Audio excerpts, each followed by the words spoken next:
Get to the chopper. It's the Nerdthusiast Podcast. I'm your co-host, Richard Eiley. Here with my co-host, Matthew Morosi. Don't have a cow, man. This week, major shakeups occur within the PlayStation leadership. PlayStation Plus and Xbox Games with Gold face off. Has Call of Duty gone too far with its exclusive content? And Bungie begins to pave their way into becoming an independent industry icon. Then, Richard goes over the latest Pokemon Sword and Shield news, while Matt updates us on the growing library of the Atari VCS. And finally, we enter the disgusting 90s hellscape of boogers and sewers with Boogerman for the Sega Genesis of this week's entry of Rediscovering Retro. There we go. Hello, Matt. Howdy. Howdy. How's it going? Matt, how are you doing, man? I ask you every week. This week, Yeah? it's October. It's spooky. I am doing fantastic. We're in it. We're in October. I have Oktoberfest beer. Oh my gosh. The weather is turning. It is. It's finally getting Things a are little cooler. dying. Man, I'm very happy right now. we're very blessed at this moment, I would say. And I'm feeling pretty excited about this podcast. That was good. Hey, Matt, I have a question before we do anything. Yeah. Do you ever, this is kind of like off script a little bit. Are you ready? Yeah. Do you ever like try not to like touch yourself while you use the bathroom so you don't have to wash your hands after? No. No? I Never? always wash my hands. I didn't wash my hands. I didn't need to. I sat down. I never touched anything, so I felt like I didn't have to wash my hands. What do you feel about? What do you I think you should wash your hands. I'm not. It's too late. We have an hour to record this podcast. We gotta start it up. Don't It'll be touch fun. anything. Before we do Stop touching things. It's my phone. It's fine. It's allowed. It's my things. It's all right. So before we do anything, Matt, we have to play our game. So you think you're Gen X? Let's do it. Do you remember how this goes? I remember getting the bands right all the time and not the songs, so I'm sure that trend's going to continue. I would assume that's correct, actually. So yeah, I read off a song, song lyrics for Matt. He tries to guess the name of the band and song, and this proves whether or not he's actually Gen X, which I don't think he is. And the only stipulation is the song has to be before the year 2007, because I don't know anything about music after that. Yeah, because he's not a millennial. He's Gen X, is the idea. All right, you ready? Yes. Okay. I laid all them busters down. I let my gat explode. Now I'm switching my mind back into freak mode. If you want skirts, sit back and observe. I just left a gang of those over there on the curb. Matt, anything? I got another verse here. Yeah, let me get another verse. Right. This isn't coming to me. This should make it pretty clear who sings this song. Now, Nate got the freaks, and that's a known fact. Before I got jacked, I was on the same track. Back up, 'cause it's on. And A-T-E and me, the Warren to the G. Warren G. Oh, man.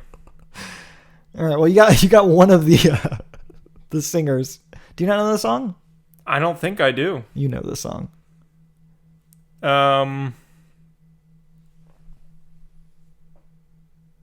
It's obviously like a rap or like an R&B track. Clearly, yeah, for sure, absolutely. You're completely lost here. I had a Green Day in the chamber before this podcast started, but then I heard this song and I'm like, you know what? I gotta switch it up. Give me some more. Obviously I lost. Just give me some context give me some clues. Some clues about the song? Some clues about the band. I need to start there. It's two different artists collaborating. Warren G is one of them.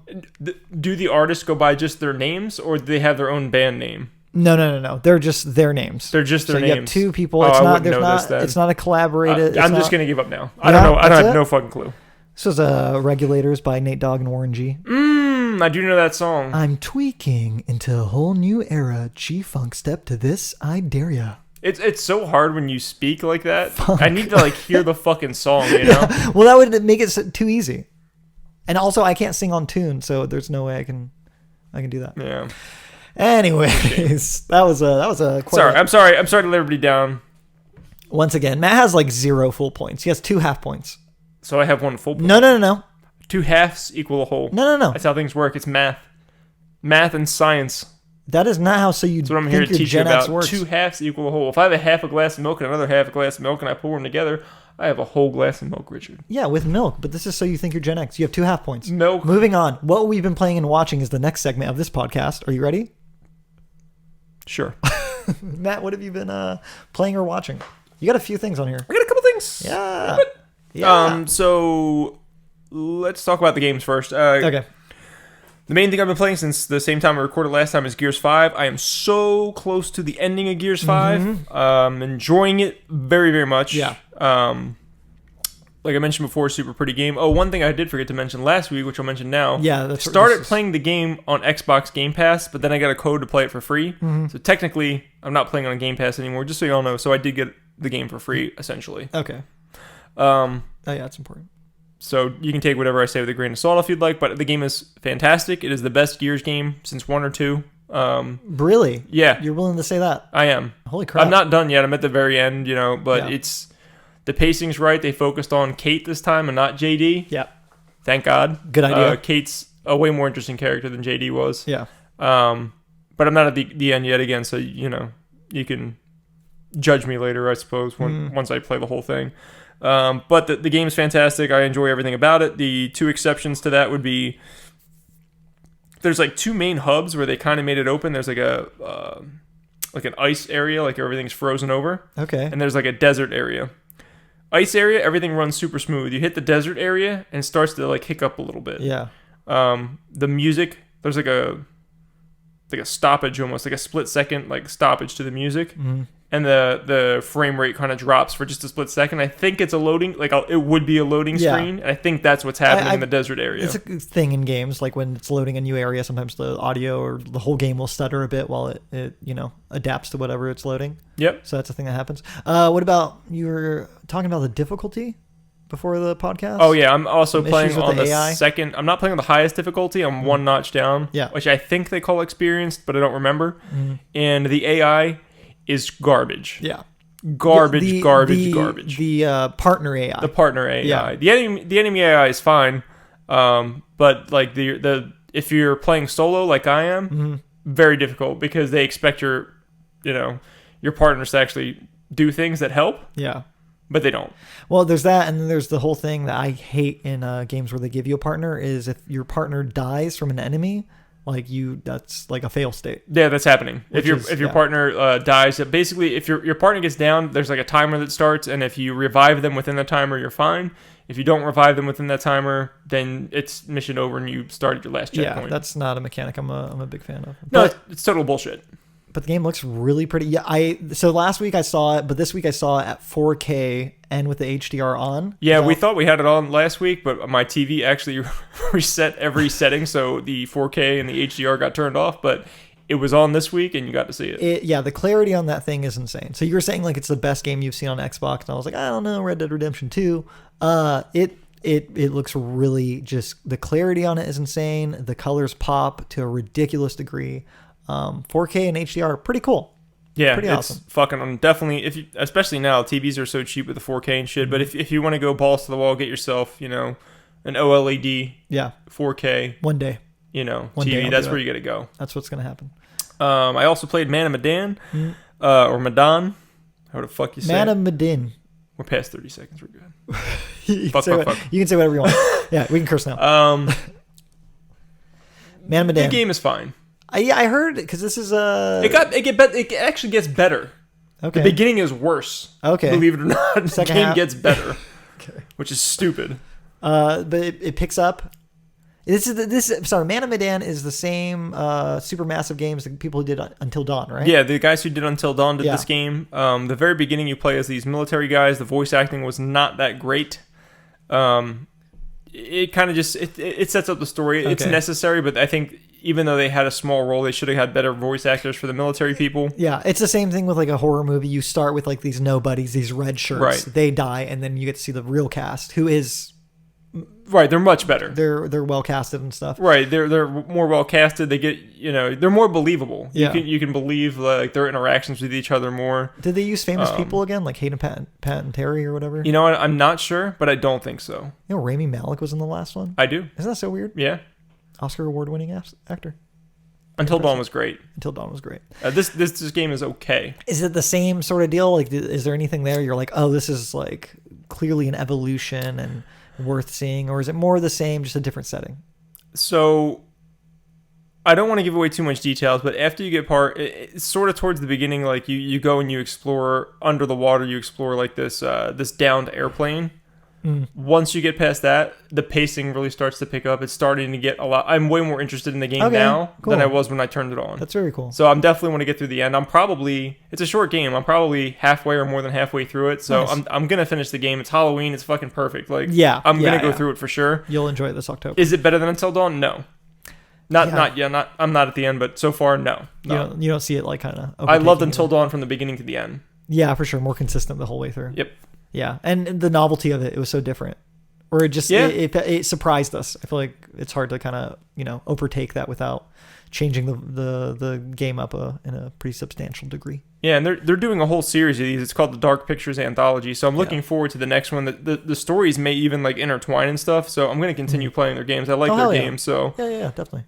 I'll check that out. And then again, being October, the Medieval demo came out. I had to play that. I loved Medieval when I was a kid. I never got to actually buy the game. I only had the demo. Okay, that's hilarious. And as far as I can remember, it's the same fucking demo, but just redone, because it's the very beginning of the game. Do you recall how it used to play? And if so, does it feel different at all? Or is it kind of the same sort of deal? Like just hard for me to go back and remember all that. For sure. That's a big question. Or big ask. I would say at the time it felt smooth and everything then. Yeah. If you were to play it today, probably not so much. Yeah. But they did tweak the gameplay a little bit, I feel. Okay. And it feels great. That's cool. It feels fine. I always was fascinated by Medieval. I thought it looked really cool. It was very much up my alley, being a big fan of Nightmare Before Christmas and Beetlejuice. I was like, you would like it.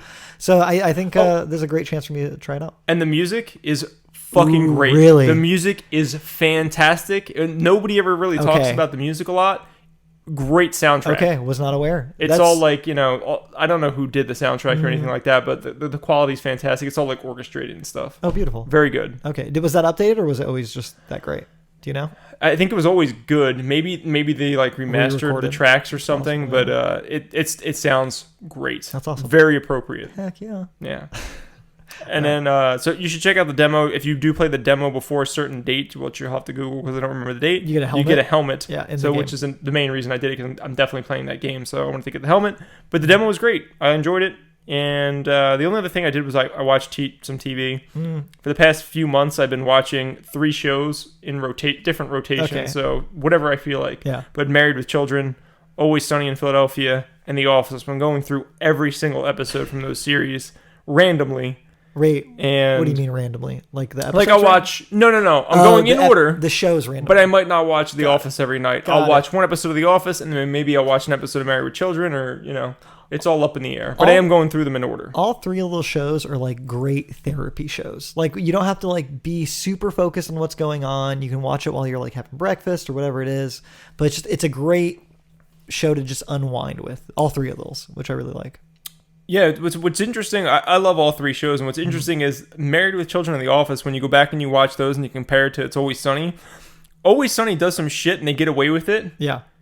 If you go back and watch Married with Children and The Office, there's shit in there that they wouldn't be able to get away with today. That's fucking awesome. It's hilarious. It might not, it's a product of its time, but the way people get offended over shit, everybody needs to calm the fuck down. Just go watch Married with Children. Some Matt's rant. And calm the fuck down. It's a rant. A little rant. A little rant here. Just go enjoy yourself. The fucking show is hilarious. Yeah, it was like, a little sexist and shit like that. Mm-hmm. It didn't matter. When Al gives Peggy shit, making fun of women and shit, she gives it right back to him about men. There's equal opportunity in the show. You think so? I do. Yeah, you're probably right. It's fucking great. So I encourage everybody, if you haven't watched Married with Children, if you're a younger generation, for the love of God. Oh, it's a classic. It's hilarious. Great. Yeah, Al Bundy's one of my favorite fictional characters ever. Yeah, definitely. He cracks me up. Yeah, it's great. 100%. So please watch that show, of course. For me, I haven't really. I'm almost done with Sekiro. I don't really want to get too into it until I actually finish that game. I'm fighting the last boss right now. That must be fun. No, you must not be frustrated at all. Nope. You must be very calm in a relaxed state. Hey, you're wrong. I'm furious. I fucking am really tired of this game. I'm ready to move on. If I wasn't at the last boss, I might give up. But I'm so close. I'm gonna try and finish it up. Yeah, exhausting game. Very, very difficult. I'll talk more about it once I actually finish it thoroughly. What I have been watching though is thank you for opening that on the mic. I appreciate that. Just wanted to make sure everybody knows. Everybody knows that Matt is on his second beer right now, and we are 15 minutes in. We're really on. But Better Call Saul is what I've been watching. Great show. I'm a big fan of Breaking Bad. This is like my first time going through Better Call Saul. What season are you on? I just finished season 1. Oh man. Yeah, which is an incredible season. Really enjoyable. How many seasons? I think that show gets better. Which is I'm insane. almost positive it gets better. Because it's been a while since I've watched every single episode. How many seasons are there? 3, right? Because I only have 3 on Netflix. There might be 4. Oh, okay. It's like 3, 4. It's right around there though. But you can tell, like once you get to if you're all caught up, you can tell there's only 1 or 2 seasons left. Like there's not a close to the beginning of Breaking Bad. Yeah, you can tell shit's happening. Okay, very cool. No, it's the thing I like about it so much. Saul specifically as a character, and why I think he might even be more compelling than Walter White, is he seems like he has a good heart and he's a good person, but he has this like character flaw of wanting to do shady things. And it feels like more natural to him. Like it's more ingrained in his personality. Walt, like his going into evil and doing shady things was almost a fuck you to the world up until that point.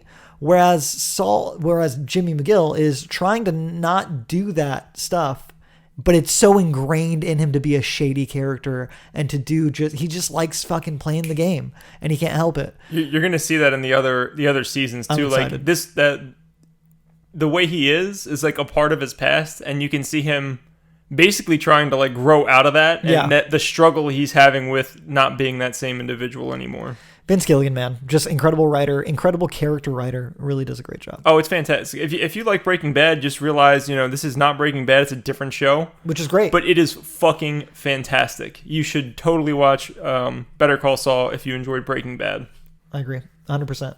All right, that's it. That catches us up on what we've been playing and watching. We got some headlines. Are you ready to dive into it? Boom on headlines. Let's do it. Very excellent. So a lot of PlayStation stuff this week has been going on. We got like 4 headlines revolving around PlayStation, so we're going to jump into it. We're calling this a PlayStation block. This is the PlayStation block of the headline section of the podcast. We're going to start with Shawn Layden. What's old Shawn been up to? Leaving PlayStation. PlayStation announced this in a tweet. This is from GamingDaily.biz by Johnny Colin. PlayStation announced in a tweet back on September 30th, a few days ago, just after 4 p.m. Pacific Standard Time, with a little fanfare. They said, "It is with great emotion that we announce that Worldwide Studios chairman Shawn Layden will be departing SIE, Sony Interactive Entertainment. His visionary leadership will be greatly missed. We wish him success in future endeavors and are deeply grateful for his years of service. Thanks for everything, Shawn."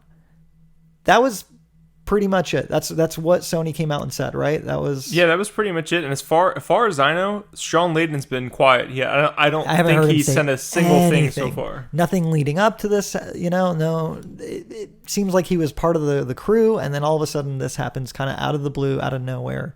On top of this, we also had Atsushi Morita depart from the role of what was his role?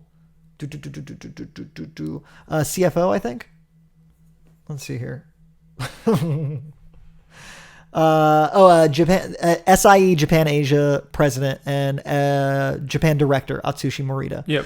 He retired as well. I think this was just because of age. He was 60 years old. They got someone to replace him who's also within that. That's supposed group. To be super common in Japan. Like once you reach the age of 60, a lot of people retire in Japan. Yeah, so that's pretty common. I don't think that's too much of a shakeup. I think Shawn Layden leaving though is super weird.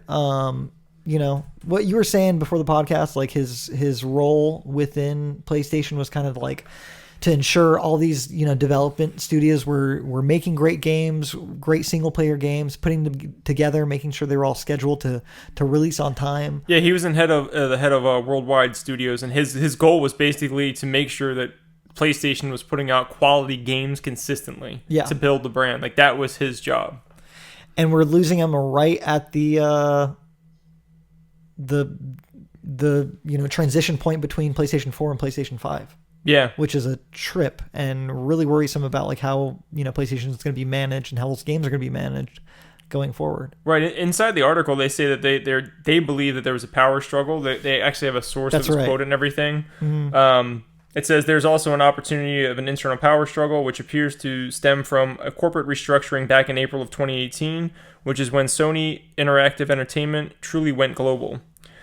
Speaking under the condition of anonymity, Games Daily source relayed what their company is facing. Yeah, so there's a quote from like one of the sources from Game Daily talking about like this insider stuff. Yeah, go ahead. Okay, well, for sure. But the quote is, this is the least amount of clarity we've ever had on a new console this close to transition, the source said. I believe that the global restructuring is exponentially exacerbating the already difficult process of transitioning to a new generation. And now we're getting nervous, very nervous. So, I don't know, kind of worrisome. Yeah, it's weird that they're losing, two major, two major like executives essentially in the corporation at basically the same time. They think it was like one day apart, or maybe it was the same day it got announced. But what's strange is that like Shawn Layden's really came out of the blue. Like, the other guy being 60 and retiring makes sense, but Shawn Layden was like he was basically like what Shuhei Yoshida used to be. Exactly. He was like the face of PlayStation for a while. And there's no like announcement of who's replacing him either with Morita. Like they replaced him right away, so it seemed like that was a plan. So this very much reads like something happened within Sony, which is worrisome. And then with PlayStation 5, obviously it hasn't been announced, so we haven't seen any games. But is that part of the reason? Have they been having trouble getting these games together? Do you think like PlayStation 5 is going to have a rocky launch? I mean, it's a little worrisome. It's a little worrisome because Shawn Layden, is making sure the quality games are come out. I'm sure he had a big part to do with that. If that was his job, what a fucking job. Yeah. I mean, he killed it. God of War fucking came out underneath him. Horizon Zero Dawn. Death Stranding. Death Stranding's about to come out. Like, what a job. Ghost of Tsushima looks amazing. Like, I mean, him walking away now right before console launch is strange. Yeah. I mean, either someone offered him, like someone backed up a boat and was like, hey, look at that boat. It's filled with money. Do you want a boat and money? Yeah. And he was like, yes, I do. We'll see. Or what this article is saying is that he had internal problems with PlayStation's like leadership and just like he just couldn't deal with it anymore. That's, maybe it was a combination of both of the things. He saw an opportunity. It was a good time to transition somewhere else. And if he goes to Microsoft, I'll be super stoked. Dude, that would be nuts. I don't think it's going to happen. Yeah. But I would be I'm sure he has some sort of clause in his things. Like most of these executives have clauses in there that's called like a non-competition agreement or something like that. You have to wait a little while. You have to wait like a certain amount of time before you can work somewhere else in a related field. So I'd be very surprised if he does not have one of those in his contract. I'm sure. But at the same time, they might have made a deal with him under the table, like Microsoft or somebody said, hey, wait a while. Once that thing's up, come with us. And yeah, Microsoft, if you have Phil Spencer and Shawn Layden working together. Oh my God. And then Microsoft has all these amazing studios that they've bought. They might not have the experience of managing this many massive studios. Shawn Layden might be the perfect pick for them to just start, to have him come in and start saying like, this is how you need to do it. This is what you guys need to focus on, what you guys need to focus on. Let's get these games out, one after another. And we might see, the next Xbox have just a stellar lineup of exclusives as time goes on. I think it makes a lot of sense too, because Phil Spencer, he's got a lot of different roles he's doing at Xbox now. He's just not like overseeing studios anymore. He's doing all sorts of stuff. That Shawn Layden come in there and just basically do that job is going to alleviate Phil to do other things. Yep. He can focus on if they're still continuing to acquire new studios for sure. He can continue to focus on that and let Shawn worry about making sure everybody's making quality games. Like that would be such an asset to them. Like forget your next studio, just back that truck and be like, hey Shawn, I know you can't work for us for 9 months, a year, or whatever it is. Yeah, might as well. But here's a truckload of money, so when you're done, you can work with us. You can come over here. Yeah. If I was Phil Spencer, I would be doing everything I could to get him on that team. So we'll see. We'll see what happens. Let's just pray he doesn't end up somewhere like Stadia. Or something stupid. Just like waste that. his talents over there. Jesus. I hope not. No, I would like to see him at Xbox. I think that'd be really cool. That'd be really promising. Really shift the tides between these two consoles. Matt, what do we got next? Next, we got a new announcement. Cross-play on PlayStation 4 is available for all developers to use their games. This just happened today. And today is August 3rd. October 2nd. I was close. Month and a day. No. Month and days. It's the same thing, Richard. It's August 3rd somewhere. That's not true. Okay. Sorry. You're right. I was thinking my bad. Anyways, but so yeah, they announced any developer can open up their games to crossplay with Xbox One and PC, and PUBG jumped on it like immediately. Yep, same day. Couple, it seemed like a few hours after it happened, PUBG was like, we got crossplay right now. It was like right before we started to record. And the best thing, the first thing I saw about it was a tweet from Xbox. It wasn't even from PlayStation. So PlayStation did this thing and they're not even promoting it. Xbox is promoting that PlayStation 4 can play with Xbox, which is dude, I don't know. They're being, finally, I guess. It's definitely good news. It's good news for the players. Yeah. Is there anything you're hoping to play cross-platform? If there's any like games that you have? I'm all for cross-platform with consoles, but when you involve PC players, like there better always be an option to turn that off. I do not want to play a shooter against a PC player in any capacity. Like, okay, I don't care if it's there, but there needs to be an option to turn it off. I see what you're saying. Between PS4 and Xbox, I don't care. That's awesome, man. If my friend has PlayStation and I have Xbox, we can play together. That's how it should be. Well, there's great co-op games too on PC that I'm like really looking forward to. I have a few friends who play PC almost only. So Divinity Original Sin 2, to be able to play that with my PC friends for my console would be awesome. Elite Dangerous, I don't want to restart that game and get like new ships on PC. I'd love to play with my PC friends for my PS4. That'd be awesome. So hopefully we just start to see this happen one after another really quick. I think a big reason why that happened too, what's coming out soon that's going to be cross-platform that they already announced before this even happened? Whoa. I don't know. Call of Duty. Oh, Call of Duty already announced that they're going to be cross-platform. That's right. And I think that really, really forced Sony's hand to be like, fuck it.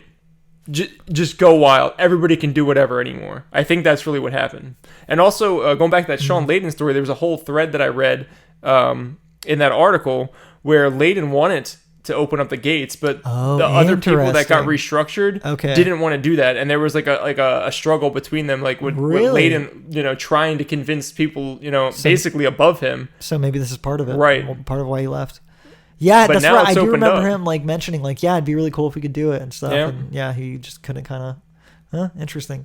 It's overdue. It's long overdue. I think they should have done this like ages ago. I'm glad it's finally happening. It's freaking great. It's fantastic. This might be kind of their way to get goodwill going into the next console generation. So maybe that's like also the angle they're playing as well. Yeah, I think Call of Duty really forced their hand though. They were like, look, if Call of Duty's doing it, if you were developing a game, you're like, well, you're letting Call of Duty do it. You're letting this company do it. Why can't I do it? And this started back with like I think Fortnite too, when Fortnite was trying to get everyone to play together. Yeah, Fortnite and Rocket League. Those were two of the first that really started pushing. And Fortnite was so big that Sony was like, okay, I guess we'll do it. Yeah, I think that's kind of And I think it was at that Fortnite time when Shawn Layden was probably advocating for this, and they refused to do it until now. Absolutely. Matt, next headline: PlayStation Now is dropping its price. Oh, why do you think that is? Why would PlayStation Now be dropping its price? Because Game Pass is amazing. Because Game Pass is amazing, and it's now going to be the same price. PlayStation Plus used to be $19.99, but PlayStation Plus is now $9.99 a month. I got this article from Tom Marks via IGN. You can buy $24.99 for 3 months or $59.99 per year for PlayStation Plus. That was down from $19.99, $49.99, $99.99. It's a lot of nines. Oh my gosh. Respectively before. Yeah. They also announced that they're adding additional games into PlayStation Now until January 2nd, 2020. Big one soon. God of War just got announced, Grand Theft Auto 5, Infamous Second Son, Uncharted 4, Thief's End. They're all available right now until January 2nd, 2020. The ones that are owned by Sony, they're probably going to stay there permanently. I'd be surprised if they take them off. Yeah, that'd be strange. Super necessary too. So wait, $9.99 a month. How much is Games Pass a month? $9.99 a month. PlayStation Now is twice as much. It was twice as much for that horrible service. It's supposedly a lot better now because a few months back they started allowing you to download the games. Yeah, that's huge. That's but still, like, how can you? It's twice the price of what Xbox was charging. So this has games day one, day and date that you can play. Gears 5 right away when that came out. So yeah, I mean, this is no surprise to me that this happened. Yeah, matter of time. I do wonder if they're going to start focusing more on PlayStation Now, or if they're just kind of doing this to stay somewhat competitive, or if this is going to be a primary focus for them going forward. My theory is within 3 to 6 months, PlayStation Now is going to have a PlayStation Ultimate option, just like Microsoft did, where you can combine PlayStation Now with PlayStation Plus.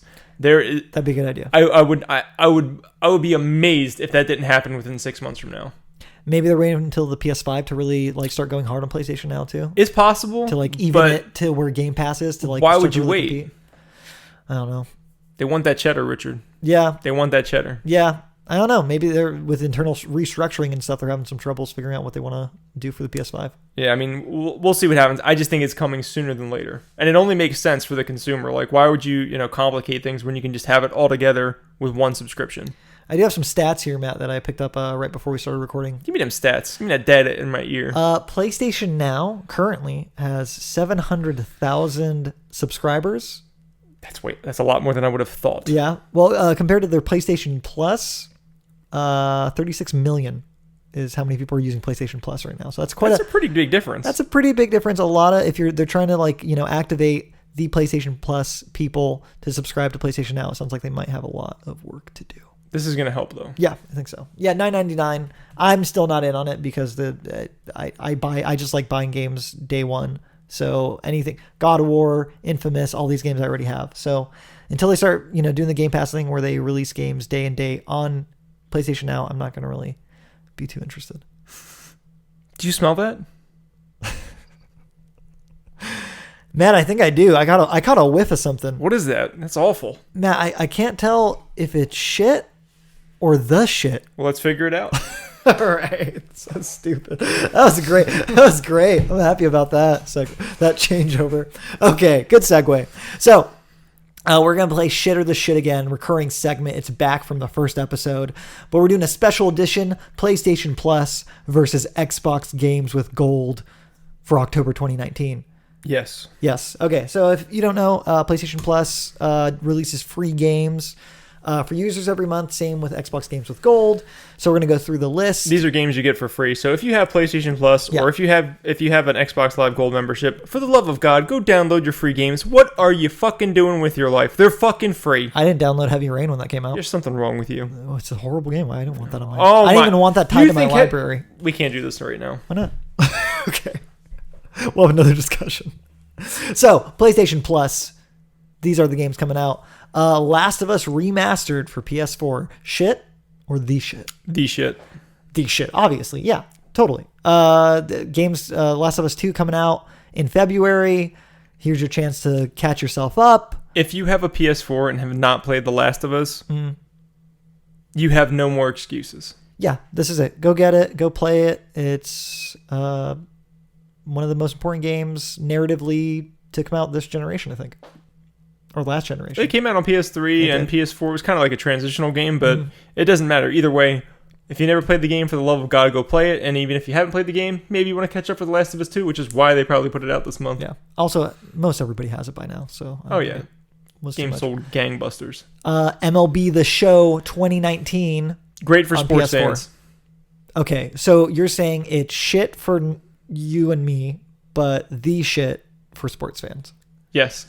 I think that's accurate. It's the latest MLB, which is pretty nuts. It got really good reviews. As far as I understand, the game is fantastic. I haven't played the game myself. Might give it a shot because it's free. Why the fuck not? Okay, yeah, maybe. I hate baseball, so I won't. I like baseball video games. It's been a while. Okay, that's fair. It's been a while. Is that that's going to be every podcast? Well, it's been a while. We love Nickelback, by the way. No. No, they hurt. No, they hurt my brain. We're a big fan. Games with gold. We're going to move on to that. Tembo the Badass Elephant. Shit or the shit, man? The shit, and I'll tell you why. What the fuck? Why? They have badass in their name. Have you played? Do you know anything about this I saw the picture. I'm sold, Richard. Give me that badass elephant. I love fucking elephants. If you don't know anything about me, I love animals in general. I love fucking elephants. I didn't know this. Love elephants. Is it because they're just very kind and socially intelligent? Or I don't have reasons for my love or hatred of things. I just kind of love or hate them. But I love elephants. So this is shit for me. It's one of Game Freak's side games. I think it looks really boring. I don't care. Elephants. Okay. Friday the 13th, the game for Xbox One. Shit or the shit? The shit. It's perfect month. Really? Perfect. It's perfectly appropriate. The game is October. fucking awesome. Yeah. Like there's problems with the game. There's known problems with the games. I played it for a short period of time. Mm-hmm. I enjoyed my time with it. Yeah. It is fucking terrifying. Like when Jason's hunting you down, it makes you feel like you're actually nervous. You actually start sweating. Yeah. It's the shit. Okay, I'll give it to you because it is October now. It's very appropriate. It is the perfect time, and that game is exactly the amount of jank that would prevent me from ever buying it. So the fact that it's free, okay. The jank isn't. I mean, it's there. You can get over it. You'll easily get over it. I'll try it out. Maybe we can play together. I would love to. That'd be great. Disney's Bolt. Shit or the shit. Shit. This is like, what even? Cares? Yeah. What even is that? Why? When did this movie come out? Like 2008. I'm sorry, ladies and gentlemen. I gotta look this up. I can't with this. Guys, if you don't remember, Disney's Bolt was a Disney animated film. I think one of the first ones, pre-Frozen, about a dog who is I don't know anything about. November 21st, 2008. 2008. Wow, I nailed it. 11 years ago. Yeah, I don't know why. I don't know why. Get it, y'all. They needed 4 games. Get it. Selling shit. Then the last one, Ninja Gaiden 3, Razor's Edge, the worst Ninja Gaiden, as we discovered. I love Ninja Gaiden. It's shit. I'm not. It's. Give me Ninja Gaiden 1 or 2. One of the classic ones. One of the better, more well-received ones. Any of the NES ones. The original Xbox one was great. 2 I haven't played on 360, but I heard that one was good. Yeah. But 3 is supposed to not be the best, and I'm really not interested. Razor's Edge is supposed to... this is me from just knowing what I know from Metacritic numbers that I looked at before the podcast started. Razor's Edge was considerably better. It got like a 70 on Metacritic compared to the 58 of the original game. So I guess it's, a more fleshed out definitive version, but it still is like lower than 2 and 3, the original. So. And to be fair, going back to the point I made at the beginning of this, if you have Xbox Live Gold, just go fucking download it. If you don't like it, don't play it. And if you do want to try it a year from now and you still have Xbox Live Gold, you can go do that. I disagree with Matt. I think if a game disgusts you, you should not even let it in your library. No, you download it all. Because it's going to infest your library. And what if like a cute girl comes over and she's like looking through your library and she's like, oh, Heavy Rain? And you're like, no. I don't even like Heavy Rain. It was free. She's like, why would you download it even if it's free? Heavy Rain was one of the best PS3 games. All right. We're moving on. Wait, we have to decide which one's better between the PlayStation Plus lineup and free games. So we did shit or the shit. Which has a better lineup? Yeah. I have to give it to PlayStation this month. Yeah, I mean, when you have Last of Us, when you have something that that much of a blockbuster, something so seminal to video games, it's hard to beat. And yeah, games are Plus, Last of Us has like Halloween vibe too. Okay, yeah. Friday the 13th is fucking Zombies. awesome though. So go get yourself some free games, bitches. All right, this happened last week. Kind of old news, but it did happen since the last time we did a gaming podcast. Both Inside Xbox and PlayStation State of Play.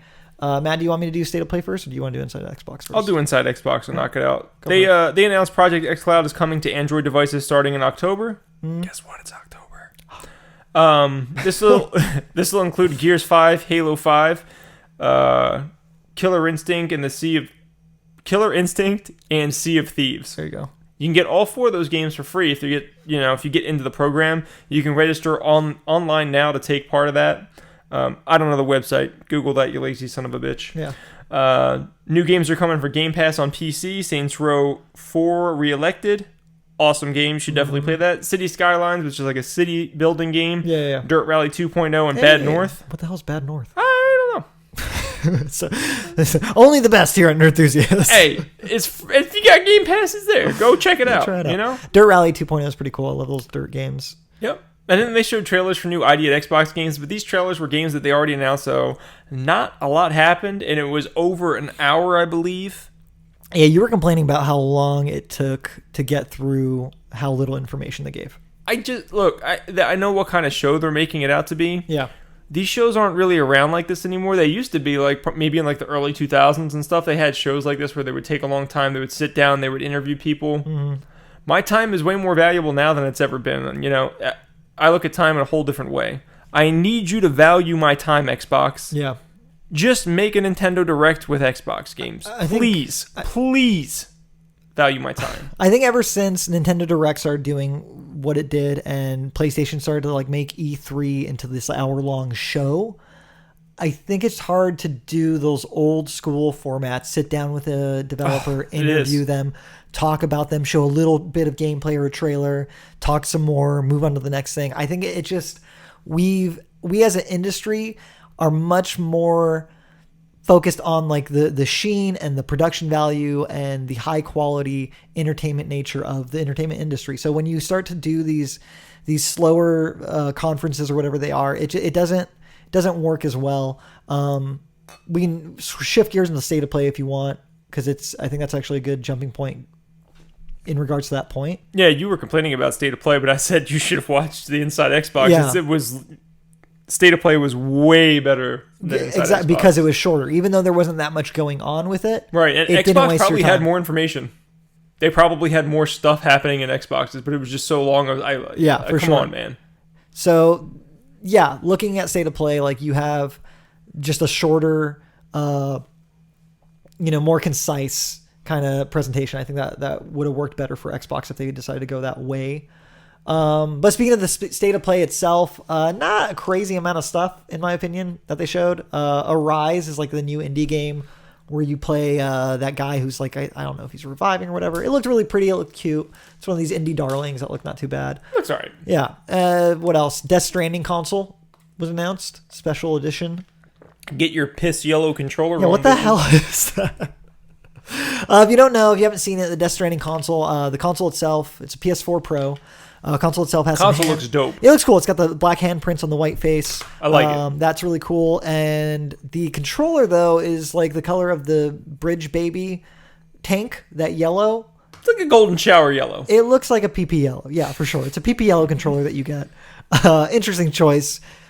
I don't know.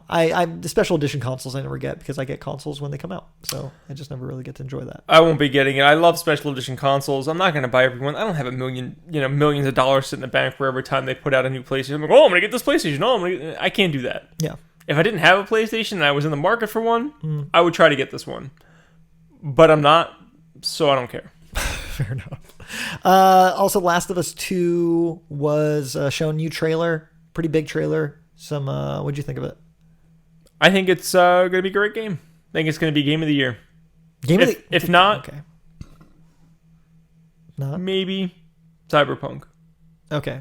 It'll be. This is obviously I haven't played either game. Yeah, same. Just looking from a distance, I'd be like, who is going to compete next year? Those two games come to the top of my list for sure. So I think that's a safe bet. I think. All right. Well, we got to move on. We're pretty deep into the time, so let's jump to the next bit here. Matt, some Call of Duty news. So during the state of play, they showed a new trailer for Call of Duty. At the end of the trailer, they had a little blip. It said timed exclusive content until October 1st, 2020, and this is in regards to the Special Ops Survival Mode.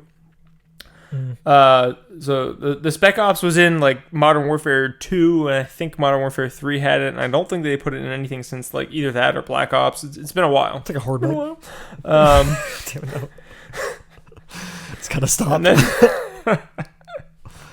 So they announced that it's coming back, which is great. Every system is going to have Spec Ops. Okay. But only on Xbox or only on PlayStation, they're going to have survival mode. So this was a huge community backlash. People were very upset. And rightfully so. The timed exclusive content is till October 1st, 2020. It's a year. What does that mean?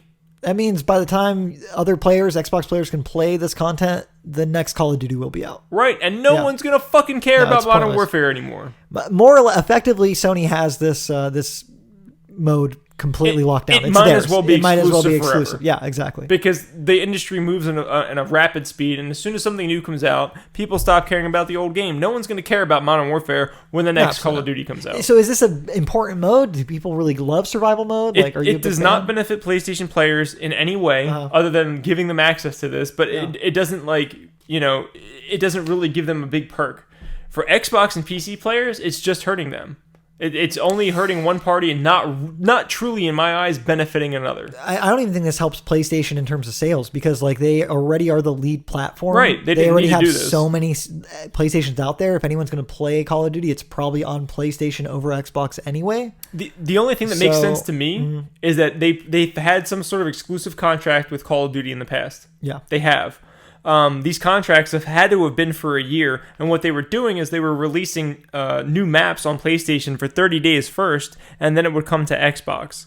That's what was happening, and that would happen 4 times over the course of a year.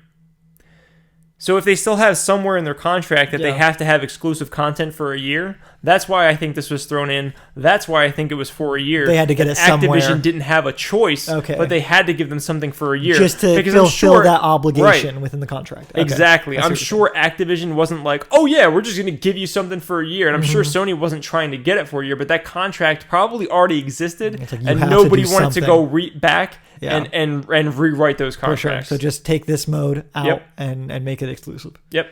Okay. That's my theory on the subject. But either way, it's shit. Do you like this mode? Like, are you familiar with it? Is it good? I'm not gonna care. I don't play. I never played Spec Ops. I'm not interested in that. I'm interested in like multiplayer, like deathmatch, and like so maybe the one where you get the cog tag or not the cog tags. That's Gears. You get the you pick up the tags. I can't remember what it's called. But those are the modes that I like in the game. Capture the flag. No. Okay. I don't know. I don't. When you kill an enemy, they drop tags, and you got to pick up the tags for it to count as a kill. If you don't pick up the tags, it doesn't count as a kill. So another like kill confirmed. That's what it's called. Okay, but another like team deathmatch mode. Basically, it's my favorite in the game. So if that was removed, I'd have serious fucking issues. Yeah, no, I think they probably ended up playing it smart by like getting this mode that maybe isn't that big of a deal. I don't know. I don't think it's that big of a deal. I think that people who really like survival mode will have a problem with this. But I think it's just fucked up. Like, it doesn't need to be for a year. And they should have came to some sort of agreement. Sony should have been like, look, we get it. You're not doing the maps this time. You're just kind of giving everybody different maps. So that's fine. Yeah. Instead of a year, just give it to us for 30 days. Yeah. That's all they had to do. Or 60 days. But they already paid the money for the contracts. So they're like, oh, we got to get something. Then you got to give us something. Find out something else. Yeah. Release new modes every few months and give those new modes to PlayStation free for 30 days. Would have pissed off people a lot less. Yeah. Than holding something back for an entire year where they're going to miss it. That's fair. All right, next up, Bungie. We got some Bungie news.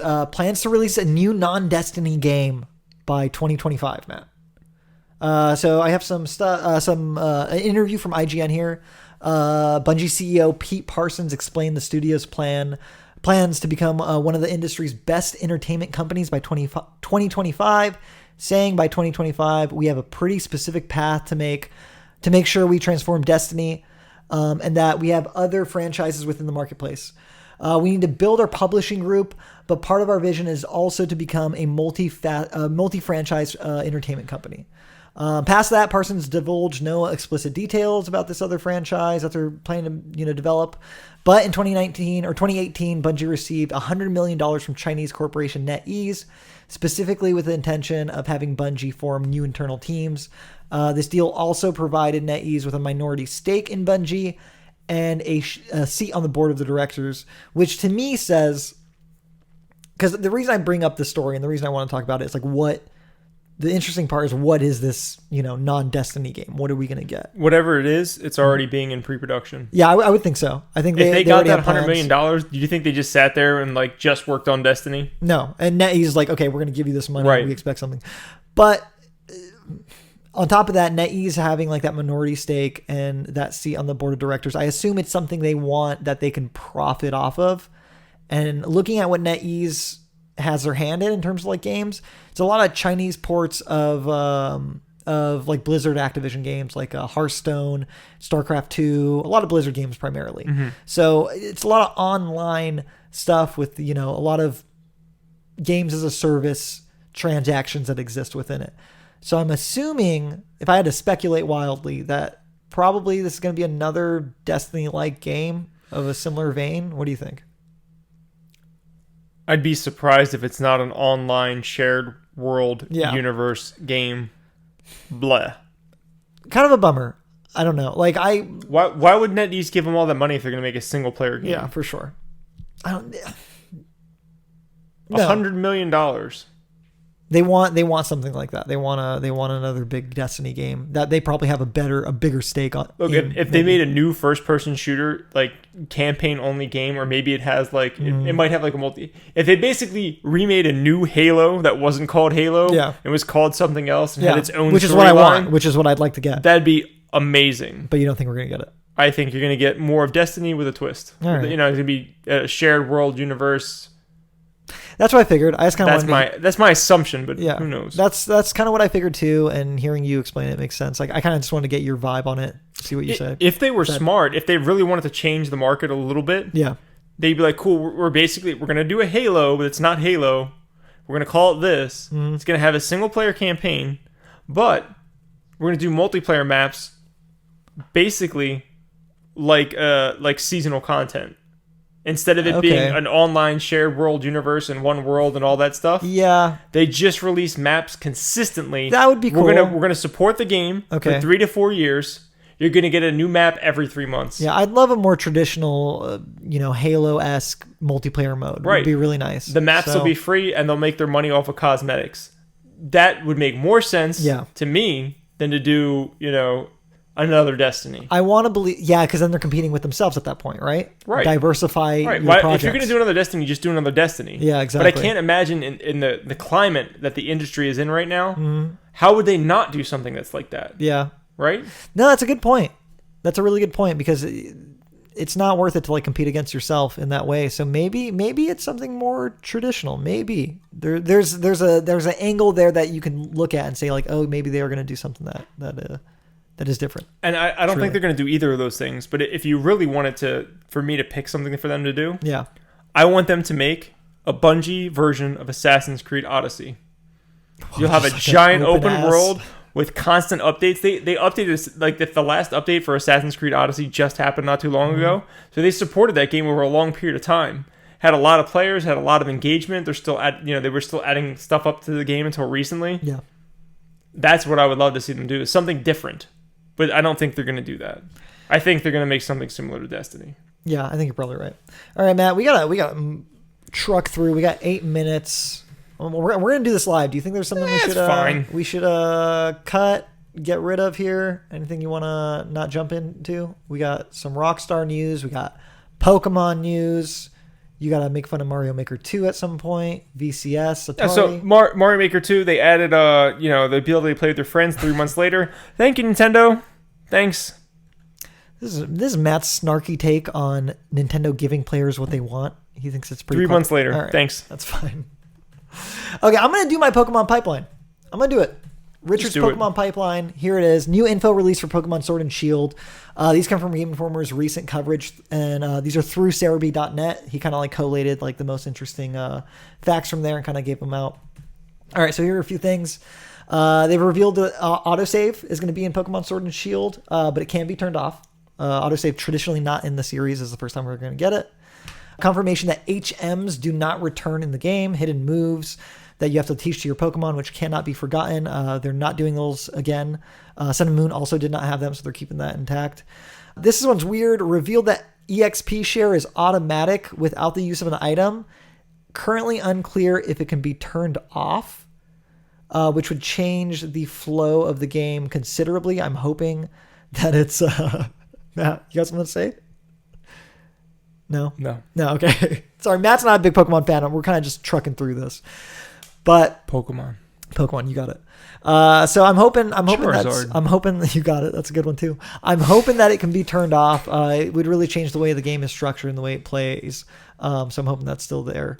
And then lastly, it sounds like there's going to be 18 gyms in the game, with there being major and minor leagues of gyms within the game. It sounds like they're doing a soccer deregulation sort of thing, because it's, in the Galar region, which is related. Soccer? Yeah, well, because it's related to England, the region that they're in right now, the Galar region. Big on soccer in England. Exactly. So they're going to treat the gyms almost like a soccer league. Got them hooligans. Yeah, soccer hooligans. Maybe that'll be in the game too. I don't know. I'm excited. Hooligan Pokemon. It could be cool. Hulamon. Could be exciting. Hulamon. All right. So those are just some quick headlines from Richard's Pokemon Pipeline. I can't get anything out of Matt. I don't expect anything out of Matt on the subject of Pokemon. Is there anything here that you want to talk about regarding Pokemon? Do. Yeah, go ahead. It's not about Pokemon. Oh, what do you want to talk about? Old school shit. Let's go. Old school, new school. Let's jump into the next headline here. Atari VCS. Yes. Which is a new Atari console that's going to be coming out. Mm-hmm. Basically, some venture capitalist company bought the name Atari. Literally. But they are not Atari. Please don't be mistaken for Atari. This is Atari in name only. This is very sketch. They're basically releasing a new Atari system. They announced this a long time ago. Yeah, they've been working on this for a while. They were funded through Indiegogo, which is basically like they don't. If you read shit about Indiegogo, you don't actually have to put out anything. You don't have to have a prototype. Yeah. I think that Atari VCS will come out. I think it'll miss a lot of the things that they promised. Definitely. Those are my personal opinions. But what they did promise recently is that AntStream Arcade is going to be incorporated as a streaming platform to stream games through the Atari VCS. This is the only concrete things that I saw that Atari VCS was going to have. Yeah. They didn't really talk about anything else. They also said that, their system is going to cost $250. It's going to be a modern Linux-based game console that can play a lot of classic retro games. What does that mean? Yeah, it doesn't say there's no listable games they have on offer. Nothing, no cartridges, no discs. Yeah. Doesn't talk about digital downloads. Just a lot of retro games. Yeah. They're partnering with AntStream, which has some retro games as well. They have like 200 games that you can play right now, I think. And they have 200 games right now, yes. Yeah. And they apparently have licensed 2,000 games, but they're not yet out on the service. This is what we kind of like According to AntStream, they have 2,000 licenses. They haven't published the games yet, but they have 2,000 licenses to publish games. Okay. So what games you're going to get, who really knows? We'll but see. What's on there so far is games from like a lot of like things that were bigger in the UK, not so big in America. Commodore 64. They have Commodore 64. The Amiga was in there, and a few other consoles. There are a couple Genesis / Mega Drive games in there as well. But it's mostly like those European, like PC-based games from back in the day. Yeah. They said that Atari VCS is going to offer a 30-day free trial for AntStream, with subscription options available for $10 a month or $8 a month. For $95.88. So I guess you pay if you pay for like a year, I'm thinking you get a discount. That's probably what it's like. That makes sense. Yeah, that's actually what it says here for the yearly subscription. Okay. So tell me, Richard, why will you not be buying an Atari VCS? There's so many reasons, Matt. $250 sounds like a crazy amount of money for a system that I'm still unclear about what games it's getting. Oh, they're unclear about what games it's getting. Exactly. And you said before the podcast that like Activision actually owns the rights to a lot of the best Atari games as well. If you were to ask a common person, name some of your favorite Atari games, the majority of the games they're gonna say are Activision games. Okay. So Atari would have to go out and get the rights. They don't own the rights to these games. All they they would have have is to go to Atari. Activision and get the rights to these games, which they haven't said anything about yet. It's so strange. It's just a sketch sort of thing. Atari, they just bought the name and they're like, let's cash in on this nostalgia. It seems very short term. It doesn't seem like these people know anything about the industry itself, have any connections with the industry. Hence why they're probably partnering up with AntStream, something I hadn't heard of before today. We had to go and research what the hell AntStream was. Yeah, this was a very difficult thing to research. I felt like there was a lot. AntStream basically focuses on retro only games. It's a streaming service, but like, dude, if you can get AntStream on your PC right now and you were interested in it, why would you need an Atari VCS if you can go get AntStream right now? Now they said they're gonna have some exclusive Atari games on there. Yeah. Which ones? But I mean, what? Right. What games? Who are you marketing towards? Who is going to buy this? I really think their Hail Mary is they release a thing that looks cool and wooden and like Atari, and there's nostalgia behind it, and they just hope people pick it up for that. Because honestly, it looks pretty. It's a pretty looking console. Atari is the very earliest games that I played. Yeah. And I do have some nostalgia for them. But if I wanted to play them, I would go buy an Atari. I would go get an Atari, and I go get a shit ton of games for next to nothing. Yeah. Because that's how much Atari games cost. Atari prices raised for a little bit, I think in the late 90s or early 2000s, and then they dropped back down. You can get Atari games for most Atari games, like the good ones that you would remember, for next to nothing. Okay. Like E.T.? All right, man, we got to close this out. We got to start moving on to closing We're fine. segments. We're at an hour on the nose. So is there anything else you wanted to do, or should I move us to our next segment here? There was, a hobby show. They got these Japanese models that are coming out for the PlayStation and Sega Saturn. You guys can go detail it or check out the details on Google. Bandai Spirits is putting it out, which I guess is an arm of Bandai Namco. And they're releasing these kits where you can basically build your own model PlayStation or Sega Saturn, which looks really cool. Yeah. They're only like $25.50 in US dollars, but they were only talking about it in yen, so they might only be in Japan. You might have to import it if you want to get one here. But they look pretty cool. Go check those out. I agree. You can go to Twinfinite. The article was by Giuseppe Nelva. He's the one who wrote it up. That's where I got the information if you want to get more details. Thank you, Giuseppe. Indeed. All right. And moving on to our last segment here, our last major segment, rediscovering retro. We went to my childhood. We went to Matt's childhood, and now I'm understanding why he's so fucked up as a human being. Because my goodness, what a monster of a game we played. You know you loved it. There are some positives that I have to take away from Boogerman. We played Boogerman on Genesis for the Sega Genesis. Do you know who developed this game? I should have looked into it. I don't know, but I can tell you. All right, go ahead and tell me. I'm gonna just jump in and say this is a bizarre and very interesting game that Matt showed me. You play as Mr. Booger, I believe, or a guy who says booger whenever you hit select. It's great. He has a taunt ability. Rad. He'll say that when he picks up cans of soda that make his fart meter go up, and he can also pick up milk, which increases his booger meter. He has 2 attacks. He can fart, or he can fling boogers at people. Licensed by Sega. It says Interplay, so Interplay was either the publisher, the developer, or both, but Interplay is the only other name on here. I can see Interplay developing that. But really interesting looking game. It definitely has like a 90s cartoon vibe, maybe sort of like Ren and Stimpy. It was so, I don't know, it's so gross. How did you like the controls? That's one of the actual big positives of that game. It plays really well. It's really responsive, especially coming off at Aladdin last week for the Genesis. Like, I was able to control my character the way I wanted to. We fought a few bosses that felt pretty responsive. It was good. It plays pretty well.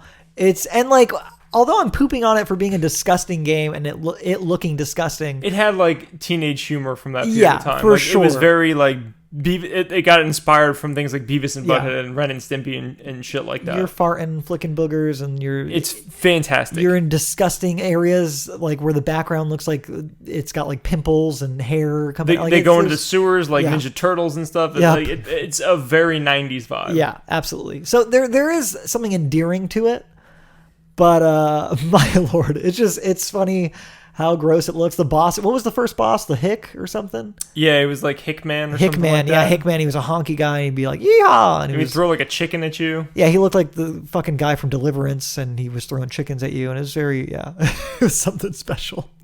I'm glad we played it, though. It was a fun time. So I first found the game when I was a kid. I rented it from West Coast Video. Mm-hmm. If anybody remembers that place, I'm sure next to no one does.